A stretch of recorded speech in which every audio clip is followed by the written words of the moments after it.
Mucho gusto, somos el equipo 4 y esta es la práctica 7. El análisis de nodos. Uno se define como la unión de una o más ramas y el procedimiento para determinarlos es el siguiente.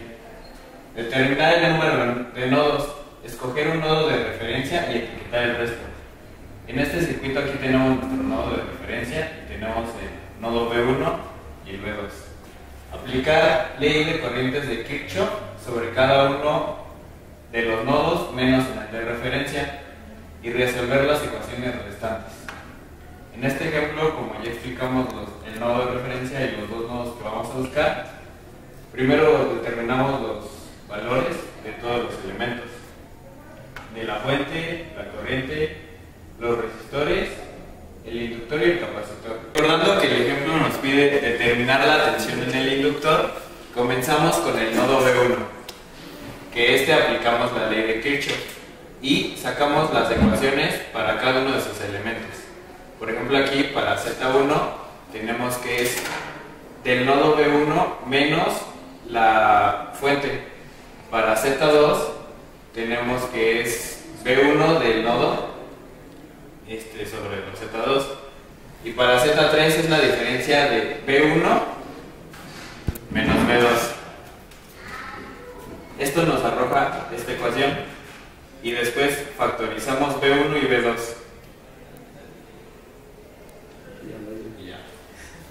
Para el nodo B2 es lo mismo, aplicamos ley de Kirchhoff y para cada elemento. De Z3 es la diferencia entre B2, que es el que queremos ahora, menos B1. Para Z4 es simplemente B2. Y este 1 es de la fuente de corriente que tenemos de aquí. Igual factorizamos B2 y B1. En este caso B2 es la que queremos. Y simplemente sustituimos en las dos ecuaciones que nos dan. Ya sustituyendo las dos ecuaciones, tenemos que esto es de esta primera ecuación, nos da igual a 2.5 con un ángulo de menos 2.29 grados. Y esto es de esta parte de la ecuación 2, que ya sustituyendo y realizando la operación nos da 0.539 con un ángulo de 21.80. Y para en los dos casos de las dos ecuaciones, lo de 1 sobre Z3, esto es igual a 0.5 con un ángulo de 0, porque es solo un resistor. En este caso de la ecuación 2, como aquí tenemos la corriente, que la corriente es negativa, multiplicamos toda la ecuación por menos 1. Y ya de esa forma podemos realizar nuestro sistema de ecuaciones y aplicar Kramer, como se puede observar aquí, que ya es lo que tenemos toda la ecuación 1 y toda la ecuación 2 ya con la multiplicación del menos 1. Y realizando Kramer obtenemos que B1 es 9.95 con un ángulo de 1.88, que era lo que estábamos buscando, que solo era la tensión en el inductor, que es igual a B1.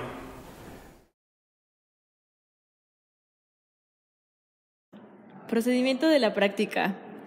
En el circuito que se nos entregó tenemos una fuente que entrega en total de RMS una tensión de 12 volts, un resistor 1 de 47 ohms, un resistor 2 de 100 ohms, un resistor 3 de 220 ohms y un resistor 4 de 330 ohms, así como un capacitor de 4 microfaradios y un inductor de 100.8 milihenrios.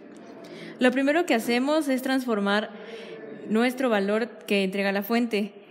Entonces multiplicamos 12 por la raíz de 2 es igual a 16.97 con un ángulo de menos 90. Transformamos el valor del capacitor de 4 microfaradios y hacemos el cálculo de 1 sobre menos J multiplicando 377 por 4 microfaradios es igual a menos 663.12 J.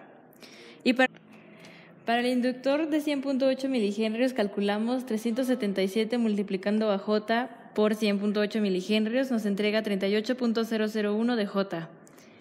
Ahora procedemos a calcular la tensión en cada nodo.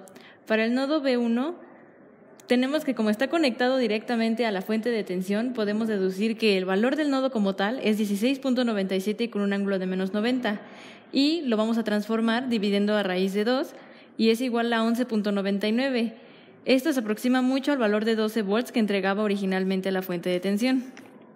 Para el nodo B2 tenemos que establecer la ecuación B2 sobre 220 menos 663.12 J. Esto es porque está cruzando precisamente con el valor del capacitor y la resistencia de 220 ohms, más B2 sobre 330, el valor del resistor 4, más 1 sobre 284 más 38.001 de J, es el valor de R3 de RL con el inductor, menos el nodo 1 que está multiplicando a 1 sobre 284 más 38.001 de J, que es el valor que también corresponde al inductor con su resistor respectivo. Y esto es igualado a 0. B2 multiplicado por 6.99 por 10 a la menos 3 con el ángulo de 7.35 menos B1 multiplicado por 3.49 por 10 a la menos 3 con un ángulo de menos 7.62 es igual a 0. Sustituimos el valor de B1 en la siguiente ecuación, dejando que B2 por 6.99 por 10 a la menos 3 con un ángulo de 7.35 menos 16.97 con un ángulo de menos 90, que es el valor de B1, multiplicado por 3.49 por 10 a la menos 3 con un ángulo de menos 7.62 es igual a 0. Podemos multiplicar el valor que ya teníamos de B1 y entonces obtenemos B2 por 6.99 por 10 a la menos 3 con ángulo de 7.35 menos 0.059 con ángulo de menos 97.62 igual a 0. Lo que podemos hacer aquí es despejar el valor de B2, teniendo que 0.059 con un ángulo de menos 97.62 entre 6.99 por 10 a la menos 3 con ángulo de 7.35 dan un valor de 8.44 con un ángulo de menos 104.97. Y si lo dividimos entre raíz de 2, obtenemos que el valor de B2 es igual a 5.96 en tensión de RMS. Para calcular la tensión del capacitor, primeramente calculamos la corriente en el nodo 2. ¿Cómo calculamos la corriente? Con la ley de Ohm. Decimos que la corriente es igual al nodo 2 sobre la suma de nuestro capacitor más la resistencia 3. Sustituimos y nos da 5.98 sobre 220 más 663.12 con un ángulo de menos 90, dándonos como resultado 8.559 miliamperes con un ángulo de 71.64. Posteriormente, para sacar la tensión del capacitor, volvemos a utilizar la ley de Ohm, donde decimos que la tensión del capacitor va a ser igual a nuestra corriente que multiplica a nuestra resistencia o la suma de nuestro capacitor y nuestra resistencia número 3. Sustituimos y tenemos que es 8.559 miliamperes con un ángulo de 71.63 que multiplica a 663.12 con un ángulo de menos 90 más nuestros 220 ohms con un ángulo de 0, dándonos de resultado 5.9798 volts. Podemos observar que es parecido a nuestro valor medido experimentalmente. Para la tensión de nuestro resistor 4, llegamos a la conclusión que va a ser la misma dado que pertenece al nodo B2. Todos estos datos obtenidos los comparamos con los obtenidos a la parte experimental y se registran en las siguientes tablas. Finalmente obtenemos el ángulo de desfase. El ángulo de desfase de tensión de la fuente con respecto a la tensión del capacitor fue de 35.2 y la tensión de la fuente con respecto a la tensión del resistor 4 fue con un ángulo de 9.72. Todo esto se registra en la última tabla.